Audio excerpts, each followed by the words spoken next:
In 2010, 38,364 people died by suicide in the United States. That's about one American every 13.7 minutes, making suicide the 10th leading cause of death, and leaving friends and family confused as to what happened. I had no clue that this child was suicidal, if she was, because I'll never know.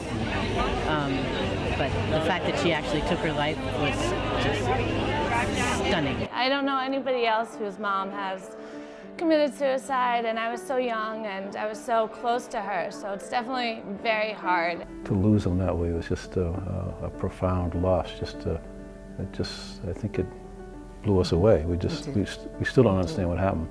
Every minute of every day, someone attempts suicide, resulting in 1 million attempts annually. About 15% of the population will suffer from clinical depression at some time in their lifetime. 30% of all clinically depressed patients attempt suicide. Half of them ultimately die by suicide. I've never felt, I think, in a single day as badly as he did when he was ill. And so being involved with AFSP has helped me understand what depression and mood disorders are like, what he faced, and maybe not why it happened, but somehow to better get a grip on what happened. Depression is among the most treatable of psychiatric illnesses. Between 80 and 90% of patients respond positively to treatment and gain some relief from their symptoms. People don't like to have to take antidepressants. People don't want to take anti-anxiety medications. They feel like it makes them look weak or powerless, but if they had high cholesterol, they'd be taking a statin. If they had diabetes, they'd be taking insulin. You know, it's no different.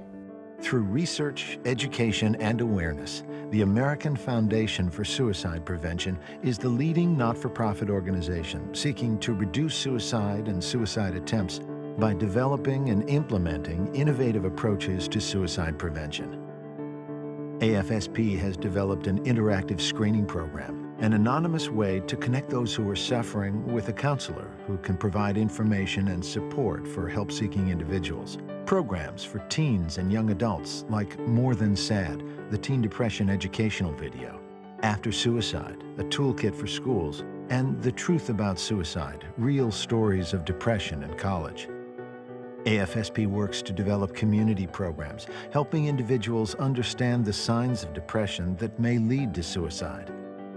And AFSP also provides programs for medical health professionals, numerous resources for those who may be contemplating suicide, as well as those who have lost loved ones to suicide, through support groups, International Survivor Day, and the Survivor Outreach Program, which offers peer support to the newly bereaved. I always feel blessed that they have chosen to open up their hearts to the pain they feel to a total stranger. But ultimately, by the end of the meeting, we're family. AFSP's Out of the Darkness walks. Nationwide, there are over 240 walks per year, which give individuals and families a chance to be together and meet others under the same circumstances. It's an amazing way to bring everyone together to do something positive in our loved one's memory. So I think that's amazing. Our family has really come together today, and the past month preparing for this, it just has made it more of like a positive thing and a goal. You know, raising money, we get so excited when we raise the money, and you know, we hit, you know, almost 3,000 today, and it was just an achievement for it, and we're doing it for Alicia. The good feelings that I had at the 2 overnight walks of the closeness, you know, and people just, the healing that might be going on. It's just sort of a coping mechanism and sort of letting myself acknowledge what has happened in a public way and be comfortable with it and say, yes, I am a survivor, my family has been affected by something very horrible, and we're going to be okay, and getting my friends involved and just really acknowledging it. Suicide is personal and complicated. We do know, however, that public policies ensuring access to support and care for those who experience mental disorders is critical to reducing the number of suicides and suicide attempts. Changing federal policy isn't easy, but it is possible, and it is important. If you don't have mental health parity in a state, then you can't get the treatment you need. And if you can't get the treatment, you're probably not going to want to talk about your condition, or, it's a burden on your family who has to pay for your treatment privately.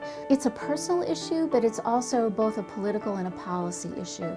We have to work on it on all fronts, and AFSP is doing that.